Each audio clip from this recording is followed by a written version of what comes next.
Hello friends, आज हम solve करेंगे आईआईटी जैम में आए हुए इस क्वेश्चन को। तो सबसे पहले क्वेश्चन को पढ़ते हैं। क्वेश्चन है find out the unit vector perpendicular to the plane containing vector A equal to I cap plus J cap minus two K cap and vector B equal to two I cap minus J cap plus K cap. तो question में दिया हुआ है कि दो vector हैं जो एक प्लेन में हैं और हमें फाइंड आउट करना है कि यूनिट वेक्टर को जो उस प्लेन के परपेंडिकुलर होगा। तो आइए सबसे पहले लिख लेते हैं जो हमें क्वेश्चन में दिया हुआ है। दिया है vector A equal to I cap plus J cap minus two K cap, vector B equal to two I cap minus J cap plus K cap. और क्वेश्चन में दिया हुआ है कि ये दोनों एक प्लेन में हैं और हमें फाइंड आउट करना है एक यूनिट वेक्टर जो इस प्लेन के परपेंडिकुलर होगा। तो जैसे कि हम लोग जानते हैं कि अगर कोई दो वेक्टर हो और हम उनका क्रॉस प्रोडक्ट लें तो जो नया वेक्टर आता है वो उन दोनों के ही परपेंडिकुलर होगा।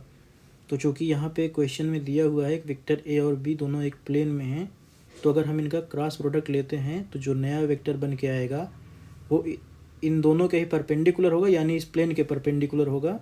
और हमें क्वेश्चन में पूछा गया है कि यूनिट वेक्टर जो परपेंडिकुलर हो इस प्लेन के, तो इनके क्रॉस प्रोडक्ट से जो वेक्टर बन के आएगा हमें उसका यूनिट वेक्टर निकालना है, वही हमारा सॉल्यूशन होगा।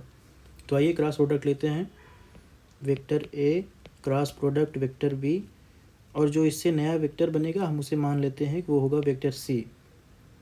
तो क्रॉस प्रोडक्ट लेने का तरीका हम लोगों को मालूम ही है, डिटर्मिनेंट्स के फॉर्म में लिख लेते हैं आई जे के। अब इसके नीचे वेक्टर ए का कोफिशिएंट लिखेंगे 1 1 माइनस 2।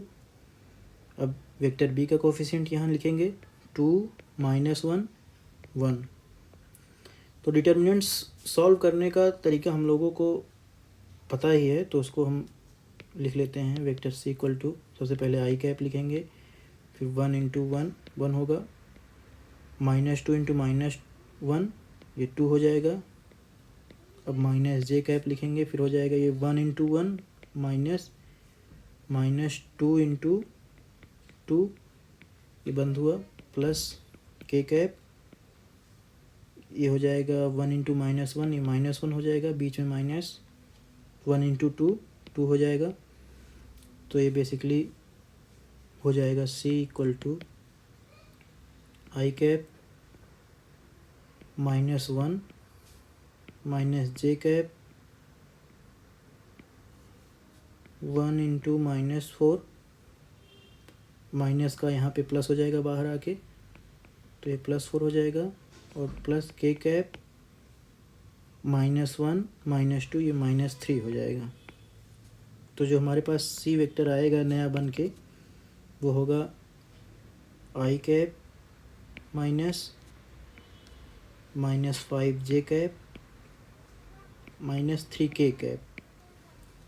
तो ये हो गया हमारा सी वेक्टर। अब क्वेश्चन में हमें पूछा है कि यूनिट वेक्टर को, चूँकि सी वेक्टर वेक्टर ए और बी के दोनों के परपेंडिकुलर होगा, तो हमें यूनिट वेक्टर निकालने के लिए क्या करना होगा। Unit vector of vector C is equal to vector C divided by its magnitude. तो ये हो जाएगा minus i cap -5 j cap -3 k cap divided by इनका magnitude 1 square plus 5 square plus 9 square. तो देखते हैं अगले पेज पे इसको। तो वेक्टर सी बराबर हो जाएगा, माफ करिएगा, vector unit vector of vector C हो जाएगा आई cap -5 j cap -3 k cap divided by 1 5 का स्क्वायर 25 प्लस 3 का स्क्वायर 9। तो ये हो जाएगा minus i cap -5 j cap -3 k cap upon, ये ऐड करने पे आ जाएगा 35। तो ये होगा यूनिट वेक्टर जो वेक्टर ए और बी के परपेंडिकुलर होगा, यानी उस प्लेन के परपेंडिकुलर होगा, और यूनिट वेक्टर होगा ये। तो यही हमारा आंसर होगा। Thank you.